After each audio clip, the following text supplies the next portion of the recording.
You've got expertise, knowledge, and experience. You know what we need to do and you know why. You've got your arguments. But do you know how to convince someone who doesn't have the same knowledge as you, from a different department or discipline, or even your board of directors? How about someone from a different organization or even from a different country? Could you explain to them why we need to follow your plan? How can you persuade someone that your idea will work for them?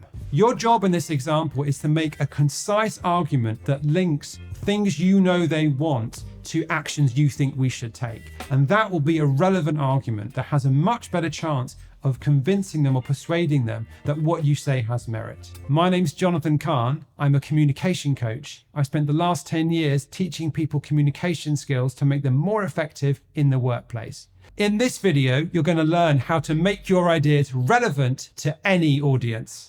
Let's get started.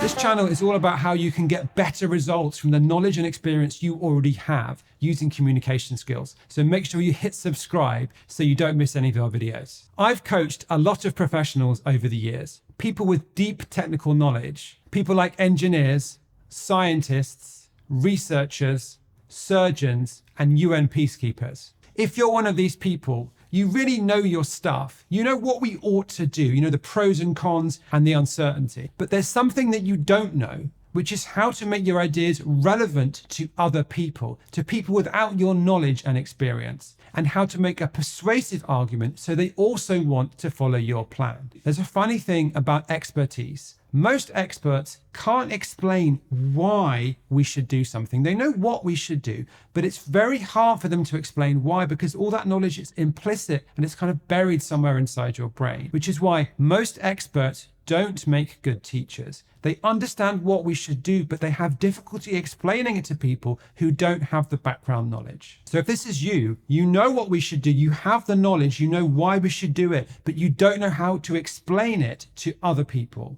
But we're going to change that today. That's what this video is all about. Let's talk about what happens when you get in front of an audience that doesn't share your expertise. You stand up there, you tell them what we ought to do, you tell them why, you share the models or the reasons or the laws or whatever it is, and they glaze over.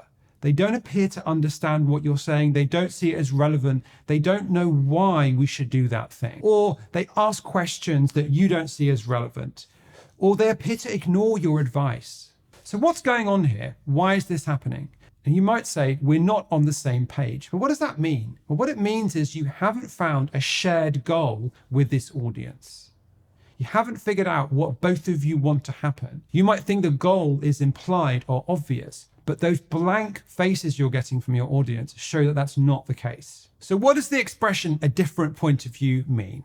If I say I've got a different point of view to you, you might think that means I disagree with you. I don't like your idea. But what that expression really means is I'm looking at it from a different angle. A lot of the time in the workplace, we think that people don't agree with us, that they don't like our ideas, or they don't want the same things as us. It's not they don't agree, they've got a different point of view. So to convince someone or to persuade someone that we should follow your plan, you need to understand their point of view. What are they looking at? What's their purview? What are they seeing around them? What seems important from where they sit? And when you understand that, you can find a shared goal, something you both want. And then you can work out how to explain as clearly as possible how the things you know lead you to think that your plan is going to get us that shared goal, the thing they actually want.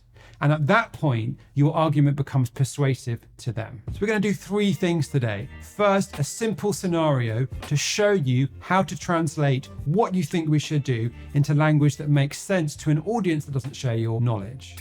And then we're going to look at a detailed case study of someone who has deep technical knowledge who needs to convince a bunch of different stakeholders or people in the business to do certain things. And then we're going to end with a step-by-step guide to get you from where you are now with the knowledge you have to how to convince whoever it is you need to reach that this is the right thing to do. Sit down with the thing you're recommending and say, if I was someone in finance, if I was someone in this department, how would I react to this? And you find that you haven't got a clear argument that stems from what they think is important to the thing you're recommending. And that's why a lot of the time it seems like you're talking past them. So here's a simple case study. Imagine for a moment that you are a software engineer. That's your role, that's your area of expertise. It doesn't matter if that's not you, just imagine you are a software engineer right now. Okay, and you've been asked by your employer to create some kind of a system, some kind of software system. And you've gone away and you've done your homework and you've looked into it and you've decided that what we need to do is build this system in the cloud. You're going to build some software system. It's all going to be hosted in cloud computing, and that's the way forward, and that's the way you think we should do this. And you're pretty sure of this, and you've got arguments to back it up, and you've got reasons, and you've got, white papers and lots of models, and you've got Excel spreadsheets, and you know this is the right thing to do. Okay. But then a problem comes up, which is that when you start presenting the way you want to do this to your management, they start pushing back and they're saying, hold on. What do you mean cloud computing? We talk about cloud. We don't do cloud computing. That's not what we're doing. No, we've got a bunch of servers. We've got our data centers.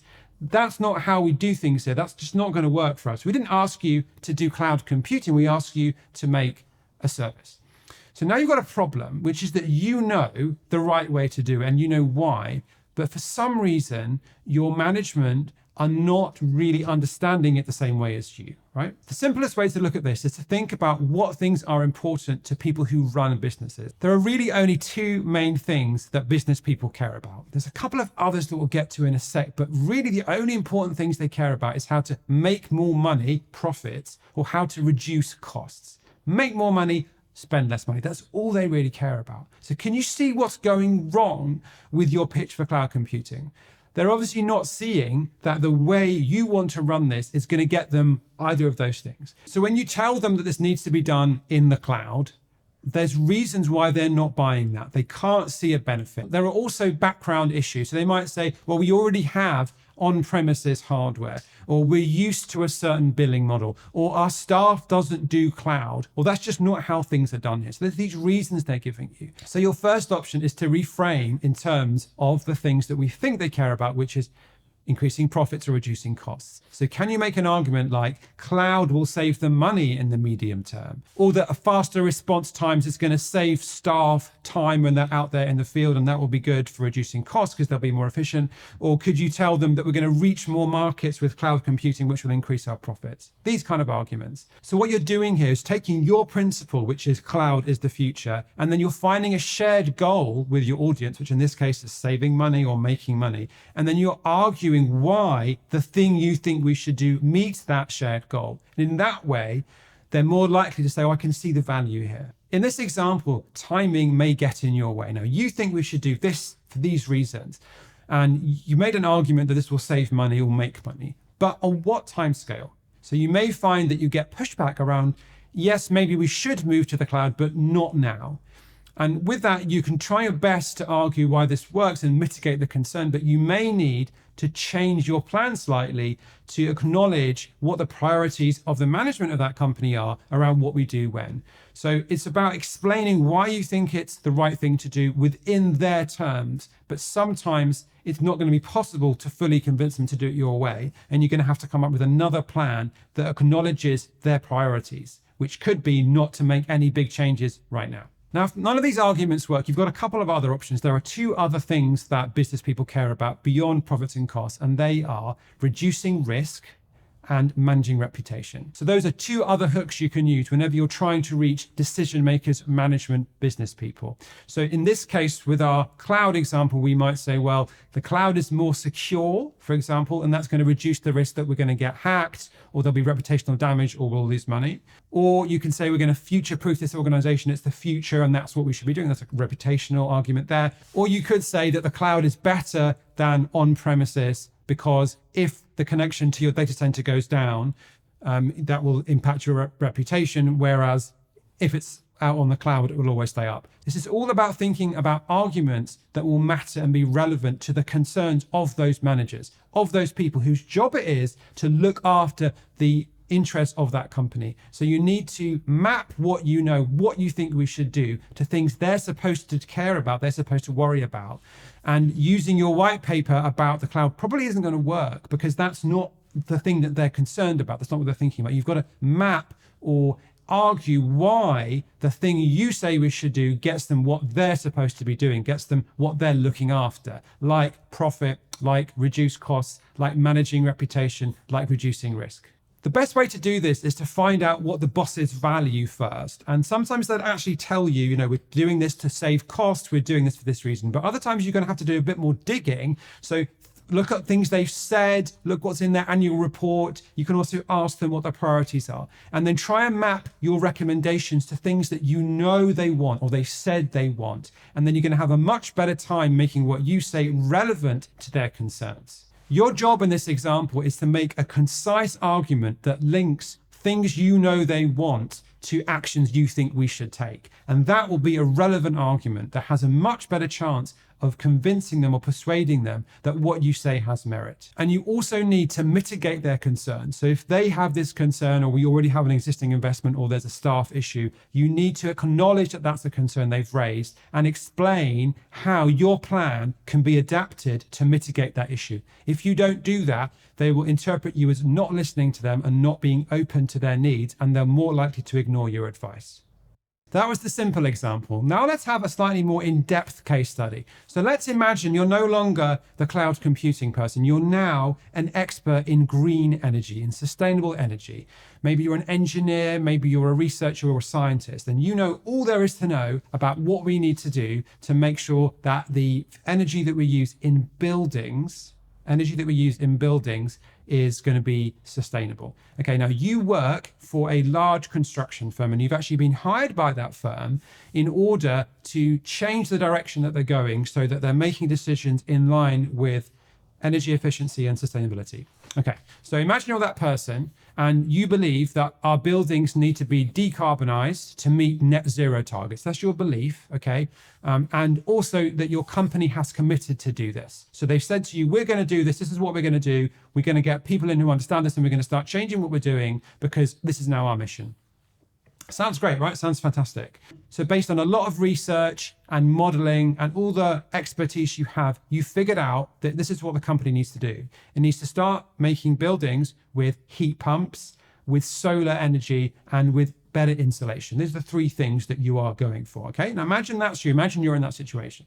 You've got evidence to back this up. You've got research papers, you've got models, you've got forecasting, you've got data, you've got all these figures. You have a clear vision of what needs to change and what the company needs to do to meet these goals. But the thing is that your job is to interface with a bunch of different departments and stakeholders in this business. So people like finance, legal, design and planning, the build department, and compliance. When you get in front of these people, you're going to tell them you need to use these new technologies. We're going to have to plan the buildings differently. We're going to have to rethink the way we build, the way we design, the way we fund things, the way we check that things are complying with regulations. The question then becomes, can you explain what we should do in terms that are relevant to them, that they understand? And can you find out what's really important to all those different departments about these changes and what's going to be difficult for them or problematic for them? So let's take some examples. Imagine you kind of roll up with the finance people. You say, look, my job is to make sure that new buildings are more energy efficient and more sustainable. And that means we need to use these technologies, spend all this money, do all this stuff.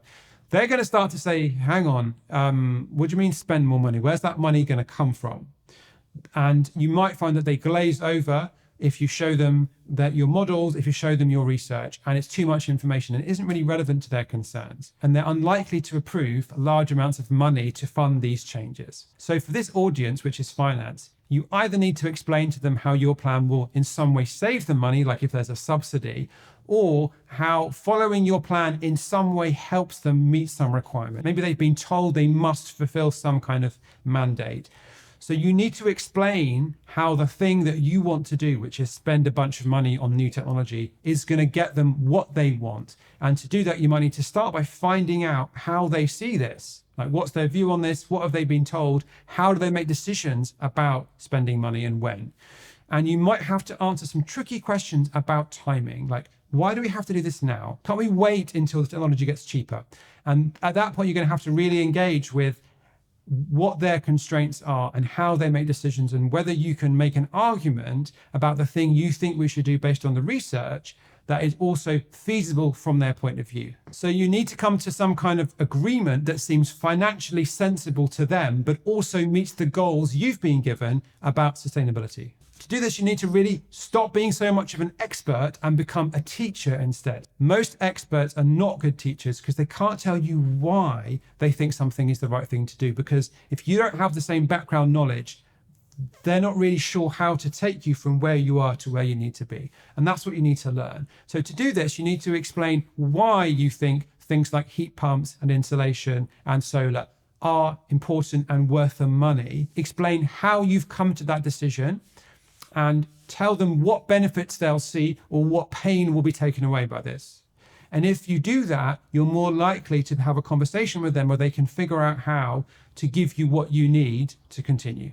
Let's talk about another department, the building department, the people who actually construct these buildings. Now, you're telling them they need to have these heat pumps, more insulation, solar installations. This is going to make disruption. They're going to need different skill sets. They're going to need different processes, and it's going to take time, and it's going to be prone to error and prone to complications and delays and everything. So you need to start thinking about, from that department's point of view, like, what is going to be difficult about what I'm proposing, and how do I express what I think we should do in a way that works for them.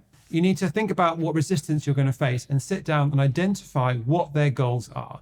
What problems can you mitigate, and what benefits does your solution provide? So again, this might be around what they have to do, but it may also be around decisions that you can make that make it easier for them to do their job while still delivering on your goals. Or let's talk about the compliance team. They're the people who have to get all the boxes ticked to say, we did this right. Now, what are they going to be worried about? Well, one of the things is, as you add in more technology, new things, different ways of building, they're going to have issues around, how do we make sure that we are complying with the right regulations? And that might be new skill sets, it might be uncertainty, there might be risk there. So find out everything you can about what the issues would be. Maybe sit down with the compliance department and say, hey, this is what I've been tasked with doing. What are some issues? How would you deal with that? What are concerns you have? And then do your best to understand how they make decisions, what's easy and difficult for them. And then you can try and make an argument about how the tech you think we should use, the solutions you think we should use, can work for them, how we can get over the barriers that may come up in terms of checking that we're meeting all the rules. They could be worried about litigation, they could be worried about maintenance, who knows? You've got to kind of sit down and find out what's important to them, and then try and show them how the choices you're making actually make sense from their point of view. In this example, again, we may come back to timing. They might say to you, this is great, I think you're right, I think we do need to reduce emissions, but let's not do it right now. Like, why now? Like, now is just disruptive and expensive and difficult. Why can't we just do less or do half, or just come back to that later? And that's a really hard one to respond to, because there is no hard and fast reason why we should do things right now, unless you can talk to some emergency that requires immediate action. The way to respond to questions about timing is to ask yourself, how sure are you that this is the only way we can do it and we have to do it right now? If you're completely sure, you just need to keep explaining why, that in your view, this is the only way to get them what they want or what the company needs. If there is flexibility, you might need to go back to your plan and look at a few different ways to do this, and then point out maybe a few options in terms of how quickly you take on the new ideas, and then what the consequences are. So remember, if you can outline the options with the consequences, you can then pass it back. And if you make those consequences ones that they will understand, like financial ones, that will help them to see why you think we should do something, that there's a reason behind that, and that every decision has a consequence. And once you start to share that, you can then let whoever needs to decide, and then you can just follow that decision. When you get into these conversations and negotiations, you may end up having to change your plan, but that's not actually a bad thing, okay? Because you didn't have the full picture either. The real picture comes from looking at all the different ways of looking at this problem. And so you may realize after talking to certain departments that you want to change your plan, that you want to change exactly what we focus on and what we do first. But that's good. That shows you're out there talking, negotiating, understanding, and figuring out an action that we can take that everyone can get behind. And that's really your goal.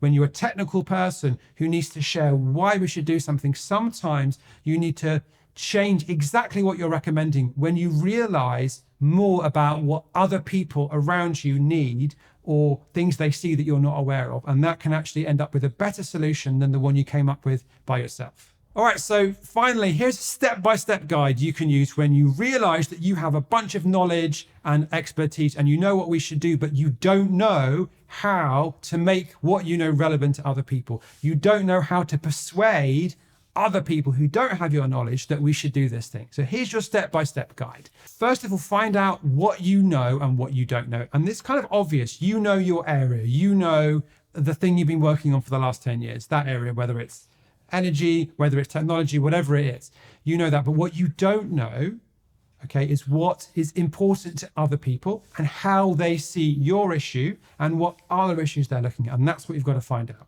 So the first step is to identify your audiences. Just list them, understand who they are, and break them out into separate groups who have different viewpoints.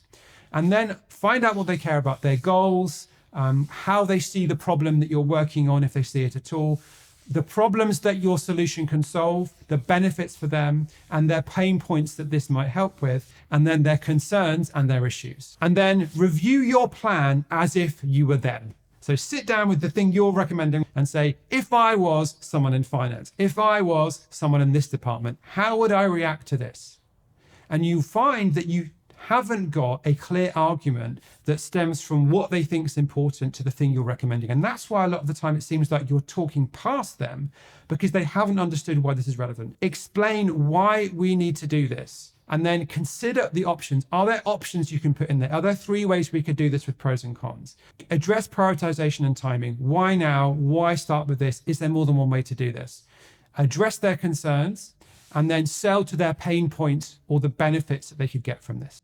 Number 4 is write a concise argument or a case just for them. So don't make the mistake of saying the same thing to every audience because different audiences have different concerns and needs. Write an argument that's short and that directly addresses why the thing you think we should do is relevant or would help this particular group. And then discuss and present this to your audience and listen to their responses. They might have issues. They may point out things you've missed or mistakes you've made, and then you can revise. And then try and explain it like a teacher. So you know what we should do. You understand this area. You get it, but they don't. And what you need to do is to break down what principles they need to understand, how to make them smarter, how to give them ways of looking at the problem that pull out what's important. You cannot share all the technical information, all the detail, all the modeling, whatever it is that you do. You can't share that because they are not up for that. They're not ready for that, and it wouldn't help them. You've got to share the things they should be paying attention to in your area, in your domain, that will help them get what they want. And that's being a teacher. So start to embrace that. Start to embrace your role as a teacher. As you get more senior, you need to become a better teacher. You need to be able to show people who are not in your niche what is important and why, and make them feel that actually your area isn't a scary one where they're stupid, but it actually is an area where with a bit of help from someone like you, they can understand what they need from it and realize what decisions are going to work for them and why. And that is what a great teacher can do. And you need to start developing those skills so you can move from the expert who knows what to do to the teacher who can show other people why they should do that. And then remember to take feedback and iterate. So always find out how well it's going. Ask people, did that work for you? Did that answer your questions? Do you agree? Or do you still have concerns? And that will help you to continually listen and learn what's important to these different audiences so you can get better at explaining why we should do a certain thing. That was my guide to how you can make your ideas relevant to any audience. I'd love to hear how you have handled this. Have you ever explained complex technical information or stuff you're an expert in to people who are not experts? If so, how have you done it? What are your tips? Please leave a comment below. Tell me the things that work for you or the resources you've used. I'd love to see that. Make sure you subscribe to this channel so you can get all the videos we release around skills, tips, and techniques to make you more effective when you apply what you know to communicating with other people at work to actually make stuff happen. I'm Jonathan Kahn, communication coach, and I'll see you next time.